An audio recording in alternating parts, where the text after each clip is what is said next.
I am a Black American and I absolutely love to travel to the continent of Africa. It's my favorite continent in the whole wide world. But one of my biggest fears is that the more Black Americans come to this continent, they will not handle it with grace and with care.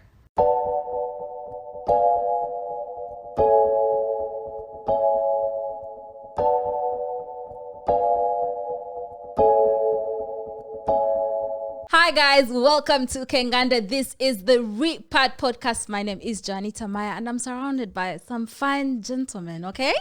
I'll let them introduce themselves. I'll start from my right here. O'Shea Duke Jackson, California. Okay. That's simple. Melinda the Fourth, aka Sukari Machinduruwafu. Okay. They can't live Sukari. Hey, come on. DJ Sugar, for those who don't know. Yes. Yeah. DJ Maintain, producer and DJ, living here in Kampala for 5 years. Yeah. Perfect. And I'm so happy that you guys are all here. So let's just dive right in. Now, we saw a video on TikTok that Maintain shared. We're going to watch it and then react to it with you guys, okay? I'll just play this.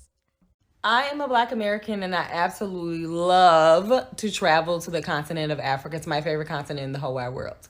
But one of my biggest fears is that the more Black Americans come to this continent, they will not handle it with grace and with care. So, for example, I am in Ghana right now and I'm getting messages and people are sending me texts of people who had a bad experience at a festival or like all two people who got their phone stolen.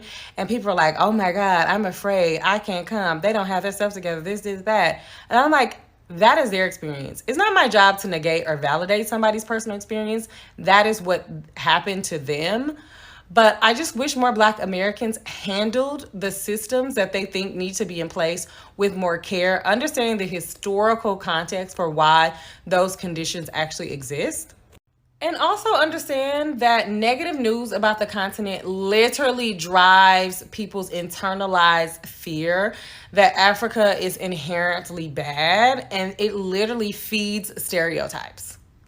I'm not telling people how they should feel. I'm just saying that as Black Americans, with all your Western ideology and our privilege and our internalized challenges with the continent already, let's make sure we handle it with more care and more grace. So guys, what do you think? Do you agree with what she said? You're laughing, Sukali. Please. I'm laughing because I just feel like she's over talking. She's making it sound like Africa's a baby. Oh, handle it with care, handle it with grace. It's just I don't even know what to say. I think, I would agree with you. I think she went too deep. It's as simple as all over the world, bad things happen. I was at Wireless Festival in London watching people knock down a hoarding to run in and watch an artist perform. It happens at Wireless every year. Actually, it happens at most festivals all over the world every year. But when it happens on the continent of Africa, it's a big drama. Like, oh my God, they need to fix this and Like, come on. Yeah, because they did for Dirty December in Ghana, they stole Meek Mill's phone. That was actually big. It was all over the blogs. Yeah. And it was a big deal. And then I could see the comments like, oh, Africa is not safe. Oh, Africa this, oh, Africa that. And it's like, oh. It's over sensationalized. You know, when anything to do when it comes to the continent, it's this same reaction, but it's crazy stuff all over the world. Like look at Euro 2020 in our neck of the woods. By the way, people didn't have tickets. They were running in, trying to watch the game, fighting stewards, all this stuff. But it's just like, oh, they've been out all day, they've had a few drinks, they're just trying to celebrate their team. You know, they just look at it from a different viewpoint. But Africa, it's like, oh my God, it's dangerous. Oh, the world is ending. Yeah, exactly. Exactly that. Now, sick of it, really. Yeah, O'Shea, you are an African American. Please. by the way, talk for your people. Talk to your people, man. So that's good. We're listening to the same things, but the interpretation is different. It's kind of like the four gospels, you know.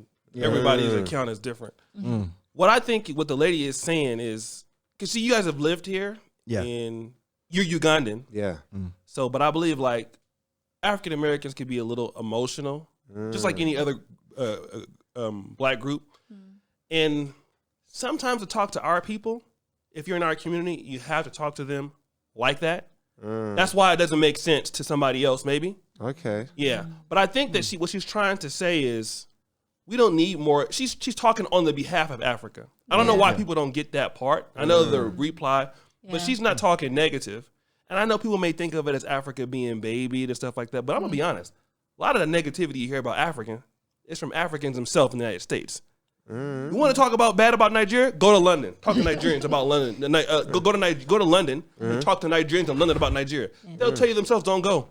Ugandans in the diaspora? Huh? What do they say? What don't they say? What do you say? I mean, they will tell you a lot of the negative experiences you might hear. Because when I'm talking about Africa, my family never really went to Africa. Who do you hear it from? Africans who moved. What do they tell you? And it's not they look at those regimes as oppressive, as corrupt, as not forward thinking. Nigeria did let's say a survey on like 99% of the people that moved to Canada said they would never come back. So this is the mindset. So a lot of the stuff that we're getting is not just from African Americans. We're getting it from them. They're telling us not to come. So I mean, it might be a little bit over the top, but what she's trying to do is to talk to our people as a woman in the best way I think she can. Yeah. To get the point across. Yeah. Yeah, and her point about Africa being in the negative news. The only time I've seen Uganda being talked about is when something is going down and something bad. I've not had someone say, "Oh, there's this other part of Africa. You should no." It's already something. Yeah. Or there's some child trafficking or something like that. Or there's. Most people know about Uganda because of Idi Amin. Yes, I mean, that's like the first a dictator. thing. Yeah. That's what they relate Uganda to. But what negative news have you maybe heard about Uganda that made you first think about not settling down in Uganda? Well, to touch on what you said about Idi Amin, obviously that wasn't my thought, but when I told my parents I was moving, I can imagine. That's the first thing they said, right? And they were worried for me, but me moving, I never really had much apprehension. I was like, you know what, I'm gonna take the opportunity, grasp it with both hands, and see what happens. If I don't like it and it just don't happen for me, it's not going to be because of me. It's not going to be because I didn't try. I hear that. And that was the mentality I had coming here. So I wasn't really like I wasn't really put off at all. And in terms of what I heard about Uganda, it was pretty much everything I heard from my wife. So and it's been all good. So I've been here twice before, DJ'd at a few gigs, and then I got the opportunity to move here. And it's been cool. What about you, Sukali? I mean, you are sweet boy. Yeah, but because like you grew up in Uganda and you come here quite often, but you also live in London and whatnot. What do you think? Well, when I got shipped back to Uganda, because keyword, people that follow me probably heard the story 1,000 times, but I was a very, very bad boy, so I got shipped back to save myself from myself, to be honest. And the bad things I'd heard was in school you get caned. Yeah. You're gonna get caned. You have to wake up at 4 a.m. You have to eat the same food every day. So that's why I was like, oh, I don't want to go to Uganda. Like it just sounds like a prison. But when you get here, it actually it disciplines you being in such a structure. So for me, it felt like actually it changed my life. It was a positive experience. I'm thankful that it happened personally. So I never heard anything bad about Uganda. Yeah. Actually, in my later years, the stuff you do here because of Twitter and stuff is the funniest one was. Do you remember the WWE they had in Parliament? Oh my god! Yeah. All my friends were sending me that. Yeah, stuff like that. But no, I don't. I don't think anything. Oh, actually, in Connie, 2012 was it 2012? Something. Yeah, something like that. Yeah. But other than that, no. You talk about being shipped, and I saw a video with Daniel Kalu. Is it Kalu? Yeah, he's Ugandan. Yeah. And he was talking about when he came to Uganda, and then he got to see his privilege because he didn't have access to toilets. He was far away from civilization. And why do this is for you? Yeah. When you say shipped, why do some people abroad make it look like coming back to the motherland is like a punishment? Do you know what? Blame our parents. Because whenever we misbehave, that's the first thing they threaten you with. Yeah, I'm gonna take you back to Uganda, Mm. and I'm gonna take you to the hardest boarding school where they're gonna do this and do that. So it kind of like it impressions on you that your country is not a safe haven; it's actually a punishment, and that's the reason why we look growing up anyway. We looked at it like that. When it comes to Daniel's story, and I love Daniel, but I was like.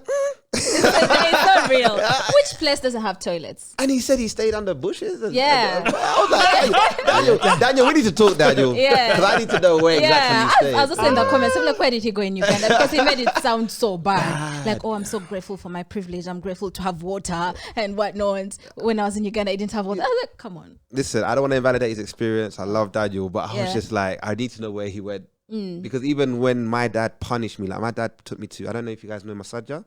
Yeah. Oh, I know. Yeah. Oh. And this is Masajja. You see that, right? Yeah. And this was back in 2001. Oh, so this is not even Masajja now. And Yeah. I was staying in a mud house. And I mean a mud house. I'm not being like, okay. Western. Like it was literally mud. And when it rained, the floor, the water will come in and it would just be a puddle of mud in the house. And I was next to a witch doctor. Oh my God. I promise you, I'll stay next to a witch doctor. So every night you're hearing them humming, doing their little chants and stuff like that. Yeah, like I really was in the ghetto. Okay, yeah. I understand. I was in the ghetto. So that was an experience that, changed my life. And because of that, he was like, that's your punishment. So you can imagine me saying, I don't want to be here. I want to go back to London. It took a lot to kind of condition myself out of that and realize that he was just trying to make me appreciate what I have. Okay. Now the lady also spoke about privilege. Can one of you can you each give an example of when you were when something happened to you and then you're like, oh, this is my privilege speaking. I know someone who doesn't like to shower cold water. I want points. What do you mean privilege?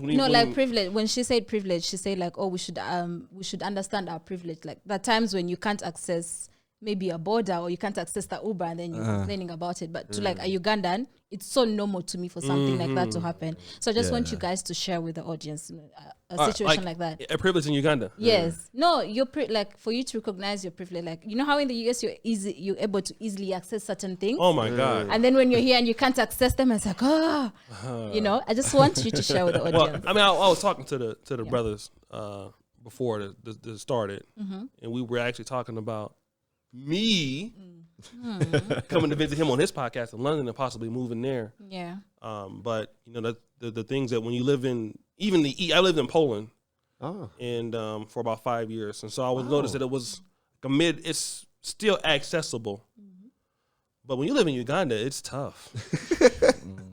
You can, even if you're doing very well, and I'm. It's no secret that I'm not poor here, but it's hard to get things done. People, it takes. In America, you get customer service, right? Uber drivers are there. Uganda, Oliwa! Oliwa is where are you? Where are you? Yeah. And, just even when you deal with professionalism, as an American, we come from a system where people are ambitious, very, very much so. And things, you have to be accountable for what you do. Here, you can deal with some of the top people and attorneys, different people, and then they can take your money and then they can say, well, it's not our fault. They can blame somebody else. There's like accountability here for many things. So those are a lot of struggles. You're really growing with the country at the same time when you're here. So you think about America, power goes out. Internet goes out. You're spending. I spent like $175 for Zuku. Yeah, per month. Shout out to you, Zuku. I'm having some problems out there, but you go Comcast or Xfinity, you never have problems, and you're spending half the price. Here you're paying more, so it's a lot of issues that you get here that every day. And let me just be frank, as a Black American, you can't really talk about those things here. Because you're a foreigner, even though you're Black, but when you talk about negatively, people will tell you to go home. So you have to eat it too. So when things are going bad here, you get scammed here in Uganda, you got to eat it. Yeah. That's one of the things I've noticed, but it's challenges. Okay. Every day. Okay, Sukali, tell us. You made a great point, man, because even in the UK is a service economy, right? So customer service is like the backbone. But here in Uganda, it's just vibes. It's just vibes. Enjoyment. It's just vibes. Like Yeah. even as he touched on the Uber thing, you book an Uber, the first thing the Uber's gonna do is call you. Where are you? I'm like, bro, check the Uber. Like the Uber tells you where I'm at. Yeah. Oh, where are you going? And then they start bargaining for the price, and it's just like, The price was there. yeah, the price is there. You know, stuff like that This is is Uganda. annoying. And then I think when I realized my privilege and I had to check myself, is I went to a restaurant. I won't name the restaurant. I sat down, and then for 10 minutes, nobody came to me. You know, I'm just sitting there, and I'm like, so when the waiter did come, I said to them in Uganda, "Have we got beef?" like, like, why are you not coming? And they're, oh, do you know what she said? Yeah. You should have called me. Oh God. And I'm like, bro, am I a visit? Like, and I was like, okay, all right, cool. Yeah. So I order my food. Yeah. The first thing that happened that annoyed me is everyone knows me, I'm the avocado king. I Yeah. love avocados, right? There was no avocado, but it was there on the menu. And I don't know why it annoyed me. Because I'm already annoyed that I was waiting. Yeah. I'm like, why is it on the menu if you lot don't have it? Someone needs to go get me avocado. I Yeah. don't care if you got to go down the shop. And I was like, yo, check yourself, Mark. Actually, you're doing too much. So cool, I left the avocado thing. But then my food came out and it was cold. And everyone that was around was like, Marvin, please do not make a scene. I'm like, Yeah. bro, I'm not going to pay for this cold food. And I had to send it back. And I heard that's not a thing here. Yeah. No. You do not send food back Like to the he kitchen. said, you take it. You take the L. I couldn't. And that's another thing where I realized my privilege. Like, okay, I need to understand that, I'm not in London and I just need to go by the laws here. But it was hard. It was a hard pill to swallow Yeah. because that steak weren't cheap and it was cold. Are you going back to that restaurant? No, 100% not. Okay. 100% not. Okay, Vincent, give us your Wow. comment. Yeah. Well, apart from, I was going to say Uber, and I was going to say restaurant, so I'm Yeah. struggling here. I'm going to say when, like, in London, when you're dealing with a company, right, and they do you wrong, you can, like, the little guy can win. I can go to, like, the financial ombudsman, and, like, they'll take on my case, and I'll get compensation, like that. Here, like you say, you just got to eat it. Like I was working for a very wealthy businessman with crazy connections, and if he decided he didn't want to pay, and I had to wait 3-4 months for my pay while still working and waiting for, and it's piling up, I just had to sit. Wow. Like, and you know, I'm from London. I'm from Harsley. You know what I wanted to do? Bad man. Yeah, we but know. I can't. You know what I mean? I'll end up somewhere. You know what I mean? Yeah. He's better man than me. Yeah. But you just So gotta no eat HR it. department? Come on. Uganda. No? Am I being naive? Like, no So, HR? also, listen to this. So what happened? Finally got the check. So I finally got the check, right? And it's at the turn of the year. So he's put the 1st of January, 2022 instead of 2023. It bounced. He said, so I said to him, bro, like, you work in finance. You've got calculators. You've got clocks. You've got calendars. Like, just look up on the calendar. Is him. But bro, if you saw it, why didn't you tell me? I said, it's your job. It's a bad That's thing. what you get here. Yeah. And all so the you know time. what I mean. But then I was just like, you know what? It is what it is. It is what it is. I remember you Yeah. telling me about that. Yeah, particular- Yeah. Okay. Oh yeah. Now, That's the only thing. sorry that happened to you. You know, I hope it gets better for all of you. Oh, it has got Yeah. better. Last It has got question better. Yeah. before you move on, Yeah. because he works in the your DJ, Entertainment. right? Yeah. I've got something to pick your bones at. Sure. Why is it in Uganda when you book a table you must be there at 1 p.m.? I have no. Yo. Can we talk about that? Because I what the have hell? no. You have to help the club set up. It seems, yeah, to set up the chairs. Otherwise, your table gets given away. Like it's ridiculous. I have no idea. Like literally, Alchemist called me. Yeah. It's 12:30. You're supposed to be here at 12 for your table. We're going to give it away. Panang. Did you pay for it? Huh? After you paid for it? No, I didn't pay for it. No. But still, it was his day. But It it's was my his table. table. And But they do people this are all the going to time. come to my table and drink. Like I'm bringing you like drinkers, but they're not going to be here till 4 p.m. Like what you guys are explaining is when you're saying what the lady was saying, just wanna like, turn the oh, table she's over. just like, does Africa need to be baby? Do we really need to go into that? So say again? Do they? You say, does Africa need to be babied? Hell no. Do we need to go into what we're talking about right now? It sounds like he's gonna be, but what you're describing, Yeah. Is what? what are we talking about now? Yeah, I hear what you're saying. But we're talking about but listen, hold on one second. Go on. We're talking about personal things. Yes. But is this not an experience of everybody that we know? Wow. It's not a personal thing. Plot twist. This is systemic. He's got a This point. is systemic. Right. So we get mad if somebody tries to baby Africa. Yeah. But then when they're acting, if people are acting like babies here on the continent, Right. whether they be the government, our leaders, or the private sector, then we don't want to. Then we complain about it. Right. So which is it? These people have a. I'm gonna curse. A point here. We're gonna be straightforward today. Right. They're not lying. But the thing is, we chose to air our grievances not on our TikToks, right? So we're just dealing with it, and that's the problem. right.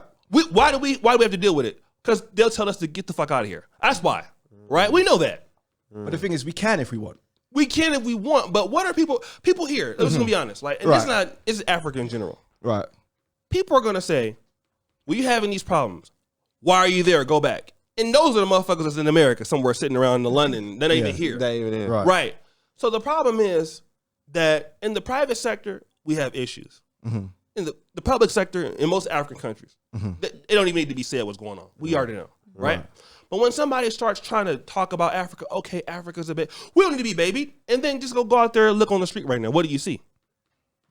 What do you see? Okay. Bro, I hear It's the you. truth. I hear you, but that's not my whole view. Like, I was asked a question. No. I understand that, Yeah. but it is our whole experience every day here. Part of Part of it. Part of But my we're experience. talking about something. It's becoming It's normal. probably different for you because you're dealing with like you've got a great setup here, and you're dealing with things that need to be done like yesterday. Day to day, yeah. So you're dealing with a lot more of that than I would. And I'm calling you and telling you about it, right? Yeah. Oh yeah. All the yeah. time. No, don't get me My wrong. phone rings. I'm like, who's pissed? You know, I know it's going to be a 45-minute call. Right? Yeah. But the thing about it is I enjoy my time here. Yeah. But the reality here is that babies and children, they have no accountability. And you're seeing that. Let's leave the person on the street alone. Yeah. The person that's a vendor. Okay, that's fine. Or the poor person.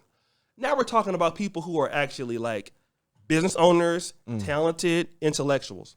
Oh, bro, but you know why that is? Because they can get away with it. Okay, but it's still like we need to baby these people. That's the problem. I don't care about the people on the bottom that have these issues. Okay, you're a waitress and you have a bad attitude. That's fine. Who's the person above that person? And why is that person acting like that? Who's creating the systems of why that people out acting like that? That's why you don't get the diaspora that wants to come back and do this. So you having this lady beg people like, please, we need to, and then so we get upset about it. But it's true. I'm here every day, bro. Like even me and Rachel, Jonita, we go to Ugandan, go to the airport. Yeah. You go to Nigeria. Shout out to Nigeria. Because we went to Nigeria. Do we really want to talk about that experience at the airport? Nigeria? Huh? Are you there?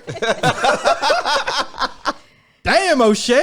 I mean, we can't talk about it, really, but we can go there if we want. Just go YouTube Nigeria Airport, Murtala Muhammad Airport, Lagos. Yeah. Rachel, come here on the podcast. Let me tell you. I mean, it's ridiculous. The things you go through. Here, after you spend your money, shout out to Uganda Airlines and Rwanda Airlines, and business class is perfect. Once you get to where you need to go, in certain places, it can be chaos. And we have the opportunity here in the continent as a diaspora, but then you have situations where the diaspora can't even have it. Like, for example, dual citizenship. We need to talk about that as a podcast. A lot of governments don't like the diaspora competing. They fear them because they're educated, things like that. They're not even allowed to come in and participate like the Chinese diaspora can participate in China or Indian diaspora. It makes it so hard to do things here. And we need our people to help us. And when you're here by yourself, we were talking about this the other day. Yeah. We're so many problems getting lied to by certain individuals. Not everybody, but the people we need to do business with. We're having bad experiences. We don't have people in the diaspora that can come over and be like, hey, we're going to start our own things and do things so we can be protected. Not to be separate from others, but just so we will be protected amongst ourselves.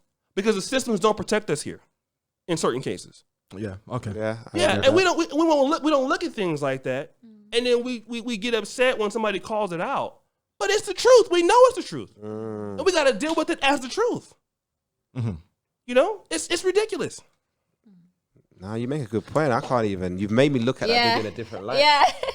No, I think people in watching would expect me to defend Uganda, but I'm just like, I'm also You're keeping very quiet. Very quiet. Very quiet over there. No, because like also what he's talking about is also true for us Ugandans who live here on a day-to-day. Like, I don't want to say bad things about my people, but you can see when you're getting a certain service on how people drag, drag their feet. Or, the service is so slow. It's like if I'm going somewhere and I need something, just give it to me. It's like, now. You fast wait. You see. Shout out But to isn't Patrick. that just part of like The experience? no, I'm not gonna say experience, but just like it's a different way of life to a certain degree. Does that come into it? Because not like in London, we're drilled from when we're kids, right? It's primary school, high school, college, university, 9 to 5. We work more than we live. Yeah. You know what I'm saying? We work Monday to Friday and we're at home, Friday evening, Saturday, Sunday, and then we're back to work. Yeah. So we've been conditioned to just be regimented like that. Whereas here it's not so Fast paced. Yeah. fast paced. Why am I People can over take rushing? that time. Which Which is actually not a bad thing because someone was also complaining about Tanzania. They were saying how being at the coast is life is a bit slower and like you have to adjust to that and whatnot. Maybe it's not a bad thing that people are a bit slow. it's not. It's a bad thing when you don't get the service and you want to create a tourist trade. Yeah, it's a bad thing. But in terms of your life and your health, man, I would go to Zanzibar tomorrow if I could rent out surfboards and just chill Live there. Yeah. No, but you make a good point because even one of my fellow podcast members, he's Nigerian. He came to Uganda with me twice. Okay. And that was one of his, Nigerians love to complain. I'm going to say it. The guy would complain. And I'm like, at this point, you're coming the second time. You already know what to expect. But he's still complaining that Ugandans are slow. Yeah. You be there. I think what grinds him is the airport. You go to the airport, right? Have you not been during COVID times? Yeah. You got to Yeah. You got to give your vaccine certificate. Yeah. You get there. The woman's at the counter. She's on her phone. Of course. You're like, hello? She's like, yeah, you put it there. You put it there. She goes back on her phone. And then you're just there like, hello? And she goes, you first wait. Then she checks it. Then she goes back on her phone. Then she just signs it and says, you can go. Like, why do I have to go through all of that just to go past COVID clearance? You know what I mean? Like, I understand being slow and, having a laid back attitude, but not at my expense. That's the issue. Oh, okay. Have your laid backness when it's not at my detriment. Yeah. That's the way I see it. Okay. Would you say foreigners, is it glamorize Africa or they have high expectations? Not high expectations in terms of service, like they want Africa to be a certain way. And Yes, they want it to be like what they know. Yeah. Yes. So they want the person to come and ask, would you like a drink? Would you like the menu? Yeah. They want thing prompt. Right. Yeah. And that's how. Yeah. So it's coming from London. It's just a bit of a cultural shift. You know what I mean? And it just takes time getting used to it. Everywhere you go, say you want to repatriate or whatever, wherever you're going to go is going to have issues. Countries work, each different country works in different ways. I mean, Spain, they have siestas, etc., etc. So it's just a matter of adaptation. But like what you're saying, your chilled, laid back nature shouldn't be at my expense. And I get that, Yeah. So I feel like, just to add to his point, what it is a lot of people in the diaspora still have that view of Africa as like a developing continent, right? Or developing country. So they want to come out here to live a luxury lifestyle that they can't live back home. Right. Do you get it? Yeah. So their mind is if I'm coming to Uganda, I'm going to be living it up. I'm going to be ordering, cocktails to my pool deck and da-da-da. So when they get here, and you get to the pool there, they're not even coming to take your order. You're like, this is not matching up with the luxury lifestyle that I was hoping for. Right. Because a lot of those people, they know they can't live that if they went to Miami or if they went somewhere else. They have to live, very humble, very humble lifestyle. No tables for you. When you exactly, Stay on but the when you think outside, Africa, I'm a ball out. Yeah. You know what I mean? And then they get here and they're like, because now look what's happening with Ghana. You can't ball out in Ghana if you ain't a baller. Yeah. Yeah. Most Oh, expensive. really? Yes, most expensive city in Africa now. Bro. Right in one of the ones in the world. Yeah. We ain't gonna ball I out want to in go Ghana. for New Year's. Just finished. That's in December. It's over now. You rich though. It's okay. Come on. Okay. Now, since I have Not as rich as you. well, since I have you gentlemen here, I want to talk about dating. When I say, do foreigners have high expectations for Africa? the men, do they have high expectations? Yes. For African women? Yes. Yes, please. So look at daddy, look at So they want the African queen. They Yes. want the slim waist. They want the cabina. I like that. That's what they want. And Wow. so Mete. yeah, it's big. Like the first, like when I moved here, I used my social media as sort of like a way to kind of dispel that notion of like it's a place it's unsafe and you can't have a good quality of life. Like I had brethrens I'm known for a good, and these are educated people DMing me on my story saying, "Are you just picking the best bits, or is this actually Is this it? It's Yeah. it?" I'm like, "This is it. This is it. Yeah. You can have a good life here, but if your mind has to be Yeah. right, and you have to be open to change." Yeah. So for me, it comes to dating. I digressed a bit. The guys have high expectations. Very high expectations. High expectations. Yeah. Foreigners from the diaspora, everyone, as long as they're not from the continent, they have high expectations, in my opinion. Yeah. Sukali, what do you think? You know, me being the girl of Zakali and all. No. I think what it is, right? Yeah. They have expectations, but a lot of them are very cautious because they don't want to be scammed. They know that Okay. if it comes to just casual holiday flings, Yeah. high expectations. They want the baddest, you know, like you said, slim waist, big bunda, all of that. But if it comes to actually finding someone to settle down with, they're very cautious because they don't want to find someone that's gonna, you know, just be like taking all their money and all that. Because a lot of the time they'll find them and then they'll do long distance, right? Until they decide, and then that's where the scamming can happen. Because I've seen a lot of guys, unfortunately, Really? get scammed. They'll be sending the girl money, mobile money, Kanamba, all this stuff. Then they come back, find her with another man. Oh my Yeah. God. No, You know? that's And very he'll be like, oh, you know, maybe let's start a business or build a house. And they come back and, you know, she just build a shed, you know. Yeah. Oh, just kept the rest of the Okay, cash. and I think also what they're saying is very true. I think that you know, I've never really been scammed by a woman here or anything like that, but I do think that it depends on the culture that the person is coming from in the United States. I'm talking about socioeconomically. Okay. And so if you're a person that is you know, normal middle class guy, you come here to Uganda, you don't have as many expectations because it's like, oh, she's not arguing. You know, shout out to the brothers in Britain and in the United States dealing with black women. She's not talking back. Oh no, yeah. Okay, you know, even if she's cheating, and as long as I don't find out, you know, I think the guy's gonna like that the woman respects him, and that's the most important thing because you're not gonna get women disrespecting you here, even if they are doing whatever they're doing on the side, because that can happen to you in the United States. But I think that if you're the problem that comes in is if you're a really motivated person, and I think this is just anywhere in the world, but here, if you're like a person that you're very successful and you're on your way to being rich, or you're rich, I think then it's a little bit difficult to maybe date somebody here, because they just don't know how to interact with that person's time and what that person's commitment is, and so they don't come from that. And most people don't come from that culture, but here, like you have to work at night, for example. And most Africans don't work like throughout the night. No. But if Americans or British people, especially Americans, you work when you work. Like You guys work too much. Yeah, like that's like I am. And most women have a hard time of understanding the commitment that you have to have.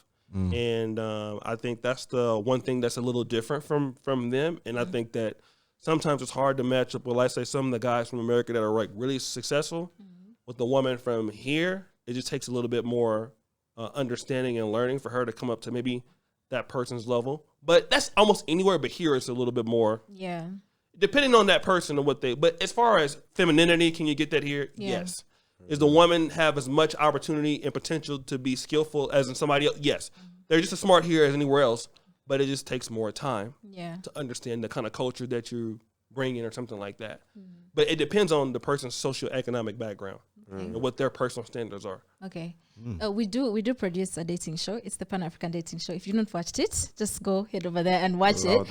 And Great so show. many of the comments are the men saying, oh, the African women are just like the modern women, or like just like the women abroad or something like that. Is that Since you're on the continent, you're in Uganda. Would you say that's what you found out? I've heard that as well. Like, I don't know what they were. Whoever said that, I don't know what they were expecting. You know. Yeah. But I personally, actually, what was I going to say? Yeah, personally, I found the women here. They're I work with a lot of women because of the DJ scene, and they're on point. Yeah, they're straight up, and it depends what you personally what you're putting out there. So if you're putting out like, yo, I got this and I got that, you're kind of inviting people to dip in your pockets. Facts. Yeah. So, you know, I always come, as you can testify, Yeah. I come professionally, I come straight up Yeah. and I'm boom, boom, boom, boom, boom. So I don't tend to get people trying to like, maintain straight up and down. I'm not going to go there with him. And that's been my personal experience. I don't speak for everyone. Okay. My personal experience. Sukali. Sorry. Every time I said Every time. Am I like the local expert? I was like, hold on, wait. Nah, definitely there's a difference between women here and women back in London. Like, I feel like women here are raised with the expectation that you need to have a husband. Yeah. Right. So when with that expectation, you know you got to act in a certain way. So like he mentioned, they're not really going to talk back to you. They're not going to slap you outside your head. Like, you know, You've been slapped. This brother's funny. Slap, I'm being bottled. What are you talking about? Like, even when you have issues, Right. they're more willing to compromise and work it out. Yes, You know yes, what I mean? yes. It's very rare to have a woman here that will give you silent treatment or be passive aggressive and stuff like that, because they're like, I need to marry. You know what I mean? Like, that is on their mind. Whether or not that's a good thing, I don't know. But the fact is, the way they handle themselves, and I feel like they're very straight up. If a woman's gonna be with you for money, she's gonna let you know from straight up, like, I need a bottle for me and my friends. Yeah. Straight up, like, she ain't gonna pretend. You know what I mean? And I feel like I've get heard what that you in see. clubs. She was like, you think I'm here because you're handsome? Nah. I was DJing. I was like, so, and if the guy's still there after being told that, then whatever happens to you is on you. You know what I'm saying? So it's just like, you know what I mean? Yeah. Yeah, man. O'Shea, could you? There's a big difference. I think the guys who here, and we gotta, me and Maintain, we're a different generation. I don't know about this young man here. He's a little younger than us. So obviously, when you see these young people interacting on the dating show, it's similar to what we see, but these people are expressing themselves in a more direct. Every generation gets more direct, right, about what they want. So when they see that, they're like, "Oh, this is just like the girls in America." But what they don't understand is that that's just them talking about certain things. But when you get into the nuances and the details, he's right. Most African women, if you're a guy in London or the United States, if you're a guy that has charisma, if you're a guy that's a builder, but you're not really so exciting, women will be like, he's cool, but he's boring, or he's too short. Yeah. We're all fairly tall, but if you're a guy that's 5'3" in London, or you in Atlanta, it don't matter how talented you are. But here you can get somebody that look. I mean, as long as you're a guy that can produce, a woman is going to be less likely to judge you on your height here, and a lovely is going to be able to judge you on what you do, which is productivity. Black men in the West, productivity is what white women notice about black men. It's what Asian women notice about black men. Black women notice it like fourth or fifth. They notice what you look like, how funny you are, your swag, things like that. But the things that make the relationship work, which is a man that can do something and provide something, that's something that women tend to appreciate more here. And when you get an African woman and she know you doing something, they gonna be on it. Like okay, he's somebody to take to my family. You know what I mean? He's somebody because they've been seeing that. A lot of women in the West, they haven't seen that coming up. Like somebody can point to somebody that's in it's a chief or an uncle that reminds her of that kind of man. Whereas black women in the West, they haven't got the guy that's the builder. Who is in the family is like that. I like that. But here you can think about the chief in your village that's like that. Oh yeah, he's the kind of guy that, and that's why a lot of brothers in America, a lot of the black intellectuals that are married to African American women, they get divorced. Who are they going to marry? A woman from the Caribbean or Africa? Almost everybody has a wife from, because they get it. Who wants to go out there and work all day, and I gotta come in and tell you about who's the man in the house? I'm gonna get you the fuck out of there. That's just me personally. Talk about it. You know, like I don't care. You from Detroit, you from and I love my people, but I'm getting you out of my house. An African woman not gonna do that. You don't have to explain yourself why you're the man. No, you gonna get your ass out today fucking with me. That's what you gonna do. I'm not gonna come on and explain nothing to you. I've been busting my ass all day. Yeah. I'm not gonna be like how my daddy was. When he come home, is it okay to come in the house? And then, nigga, where you been? You know what I mean? I was at work. But you don't get that here. Women appreciate, even if they could be a little entitled here and there, but you feel like you're more appreciated for what you actually do. Facts. Whereas in the West, it's about how tall you are. What do other women think about this guy? In Africa, it's like, okay, it's nice to me. He treats me nice. Yeah. I want to have like 7 of his babies. Yeah. I find Ugandan women way more intuitive. Oh yeah, Way more intuitive. And it's just like you were saying, like in London, I had a friend and she told me this story, right? I'm going to be really quick. Met 2 guys. They ran a scaffolding company. Now, when you say scaffolding, that doesn't sound glamorous, right? But when you look at when I was in London, I was also a surveyor. So you look at scaffolding rates, it's a great company to own. It's like metal, right? Yeah. It's big money. So big money. So, but she didn't know that. So she was like, you own the scaffolding company and you work for him. You got a bit more edge. You're a bit more. I'm gonna date you. You own the scaffolding. You can date my sister. So they got on well. The sister and the guy. Okay. He said, "Yo, come around my house. I'm having a little barbecue." Turn up the house. It was a massive mansion, and I remember us thinking like, I messed up. yeah, because she went on face value. And that, I think that's the main difference between women in London and women in Kampala that I found, like way more intuitive, Right. way more intuitive. Like women will like, because I'm social media, all my profiles are open. Women know I'm married, Right. but when they stop me in the club, they're like, "Listen, I know you're married, so let's not talk in the corner. Let's stand here In public. I work for so and so. Light. Can I book you for Right. a gig?" Yeah. Whereas in London, grab Exactly. Come here, let me check. What's she gonna do, nigga? What's she gonna do? What's she gonna do? I'll beat your wife up. You know. way more intuitive. That's the difference for me, anyway. No, okay. So Kali, you were agreeing with him. I was, because I felt like, Tell us oh, more. you're touching on so many points, bro. Because you even made me remember something, is that even in London, when it comes to dating, I feel like, even with like, let's say you're getting serious now and you're going to, I don't know, propose to the woman or whatever, the family, yeah, they'll be happy for you, but if push comes to shove and there's an argument, they're going to take their daughter's side. Right. Whereas here, Okay. That's if you lot argue and the daughter tries to come chat that nonsense to the family, they're going to tell you, go back Yeah. to your man. Yeah, Work it I mean, out. unless he's doing a madness, obviously. Yes, but like if there's petty things in London can get you cancelled from the family. You ain't coming for Christmas. Oh yeah, Right. You know what I mean? Right. But here, I feel like because of the way like the culture is, like even a family respects you. Right. You know, you are the man that's taken our daughter. We trust Right. you with her. Whatever happens Right. is between you. And I feel like that makes you, well, for me anyway, as a guy, it makes me even want to respect my woman more and treat her Right. more, because Right. I respect the fact that I've been entrusted to take care of her. So I feel like that aspect of it, it's just amazing. And you see, let me just say this, being here and despite the problems that you may have and just whatever infrastructure or whatever, a black man get respect in Africa. And if you're the black man and you lived in London and in the United States, you already know the white folks not gonna really respect you. They can be nice to you in public, but they're gonna respect you. When I go to Stanbic Bank, it ain't like Bank of America. I mean, it's not that they mistreat you as a customer, but you get respect when you can do things. And a lot of times, a lot of our talented black men, we see them with so many different groups of women, especially in London, where a lot of the brothers, when I was there, you see a lot of black men not even talking to black women in London. Yeah. They're just the Asians, they're with the whites, whatever. And it's not because they don't like them. It's because of the disrespect that they feel that, what am I going to get from her? Why am I dealing with her?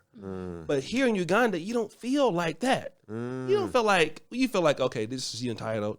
She don't ask for some more money today for transport. Luwumbo, something like that. I love You know what I mean? But as far as Upkeep. I've heard that one before.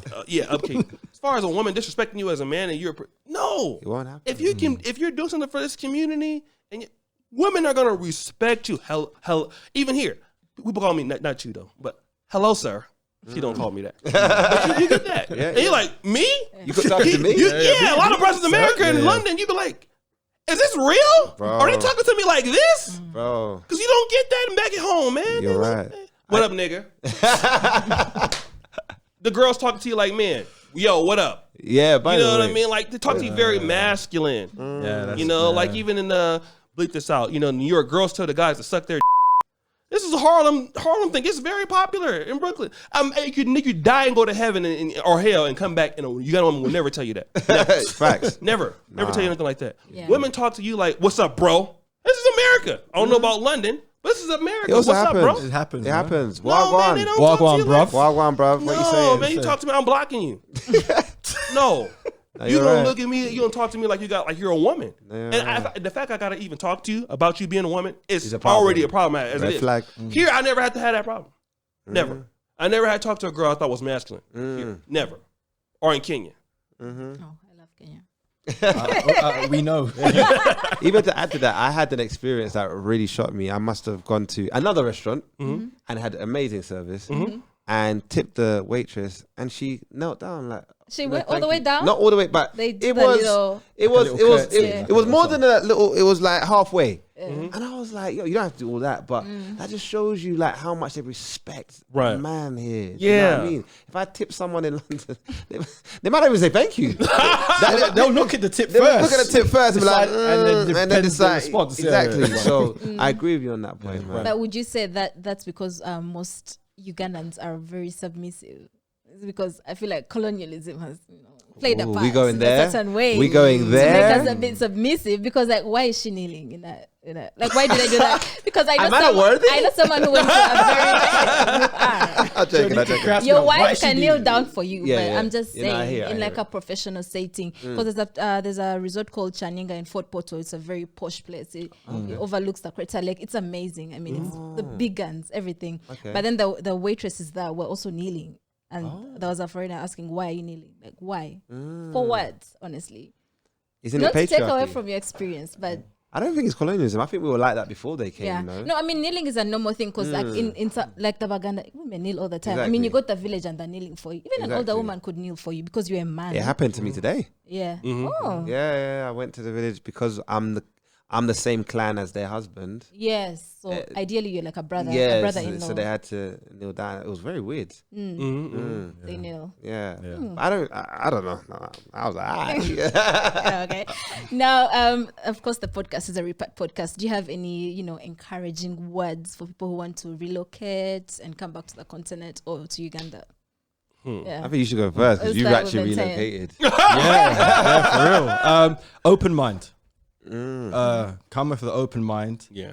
And experience, and just good or bad, because we all got instincts, right? We're humans, right? We've been born with like great instincts. So just be open minded and just navigate, and just navigate and enjoy it. For Uganda for what it is. That's what I would say. Facts. I think for someone that wants to relocate, and I'm trying my best to get that pattern for myself. If you're doing it, like you said, you have to keep an open mind. I think people have this view of Africa that because Africa, it's going to be easy. You know what I mean? In terms of like, if you have the money, everything's going to, it might not be, but that's just part of the experience, right? So don't because some people might come in the first year and it's a struggle, be like, no, I'm going back. No, you got to keep at it. Yeah. Because the Yeah. more you're here, things will get easier. Right. You know what I mean? And the more contacts you build, the more you get embedded in the culture, just stick at it. Because I promise you, this is the place to be. Like when it comes to just normal economics, where's the growth coming from? It's coming in Africa. So this is a time where you need to relocate and stick at it. So yeah, that'd be my advice. Agreed. Yeah. I would say for like brothers like me and Maintain, who our ancestors were taken away in the slave trade. Speak on it. So, and we don't have direct connections here. He was saying something that's important. Even the diaspora, you got to fight to be here and to have your stake in Africa. And it's hard. I've never worked as hard as I do in my life until now. Yeah. Last year was the hardest year I've worked. I worked every day last year. And this year I took January the 1st off because I was hanging out with Wood and Maya. But you're gonna have to work. This is not easy. Yeah. It's not easy work. It's fun, but it's not easy. If you think you can come here and have a vacation, you're gonna go back broke. So come here. true that. You're gonna have to work. You're gonna have to be very patient. But like you said, this is where it is. You know, I was thinking about going to London, leaving y'all here forever. Then I thought about being here. It's like after you said it, I'm like, well, I really need to stay here. So wherever you decide to come, make sure you keep going. Yeah. You can't just tour Africa and settle on a place. When you pick a place, you have to keep going there. I've been here, 19 different times in the last 5 years? Yes. Wow. Something like that. Yeah. I've used up to 3 passports now. So I have a work permit here. So just, keep at it. It takes time. There's no time limit. You can't say you're going to be this here in 5 years. You just don't know. But if you do it, you're going to enjoy it. Africa is improving. The diaspora can help us. We do want to set up things here for our brothers and sisters in the Ugandan diaspora. I know I get a lot of emails from a lot of the people in Waltham. The Boston is a big area there, like London. Yeah. So we need people that can help in the leadership part of the diaspora in general, because we're just only one team. We can't do it all by ourselves. Yeah. You know what I mean? We need more intellectual resources to help us develop, and we do things. We pick people up from the airport if we can, and we're not trying to put that out there, but because I was trying to say I'm catching a flight soon. So we do what we can. People come into the country to try to support them, but we're only one entity. Yeah. Now, a lot of that stuff is going to come with the diaspora and private sector. We need good leadership in the diaspora, and we need people on the ground that can be here and help us in developing things for the diaspora, so the diaspora can participate. Yeah. A lot of folks in the diaspora want to participate, but don't know how. Yeah. So when they come here, like they reach out, I might not be here, then it's like whatever. But if we have more of a community here, we can help get some of that development and then bridge it with the local community. But we need the help. True. We don't necessarily need the money, because the money's going to be already there. We need people who have a heart for bridging the gap. Yeah. I love that. Yeah. So then we can get better. But we need a lot of intellectual reach. We need leadership. Yeah. Because we can't do everything or host everybody. Yeah, or whatever, I love that. That's well said. Great point, right? Very well said.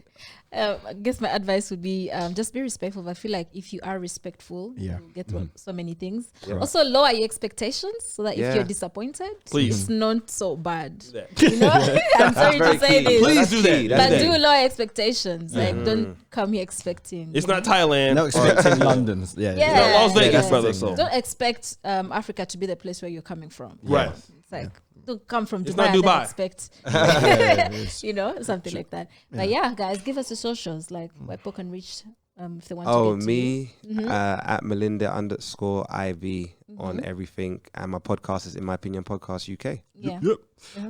DJ Maintain on literally everything. Yeah. Everything's open. So I'm not hiding nothing. Find me. Sounds a bit sketchy though. Yeah. I know, as I was saying it, I was thinking this sounds sketchy. But DJ Maintain on everything. Yeah. Okay. O'Shea, we are bringing the Repat podcast back this season. So I'm gonna try to do one a week. Fingers crossed. Fortnight. One a week, but we know that. And again, thank you for our brother that came in. No worries, thank Maintain for bringing us. Yeah. We want to interact with the diaspora more. We got our brother here that's in the back, but he's not on the brother Brandon. Yeah. Hopefully we do something with him from Texas. He came and visited us with his wife here. So we love you guys. We want to support in things we can, but we do need the help. Not just us, but with the community needs the help. Because we have a lot of people I see all the time in the mall. They see me in Kenya. You know what I mean? I'm taking pictures of people and stuff like that, but we just don't have enough people that can help in tourism. Yeah. Because we're not a tourism company. No. And we need people that we can trust that could actually bring brothers and sisters here. Because I don't want to deal with y'all like that. I'm just going to be real. I'm busy doing other stuff. I don't want to be picking you up from the airport if I don't have to. Because I'm trying to get rich, so I don't have time to deal with y'all. I love you from afar. Trying to. Yeah, I'm trying to get rich. So but we need people that come in and answer the questions and help this economy develop, help the Ugandan economy develop, and give them ownership too of what's going on. Right. We need the help a lot. Please help us. Thank you so much. This was a lovely discussion. I hope people learned something. Yeah. First of all, subscribe to the Pan-African Dating Show. We're helping people out there find love. We want you to find love. Exactly. Love is sweet. No, it is. I call it over there. So subscribe to the Pan-African Dating Show and subscribe to Kenganda. We'll see you guys next time. Bye. Okay.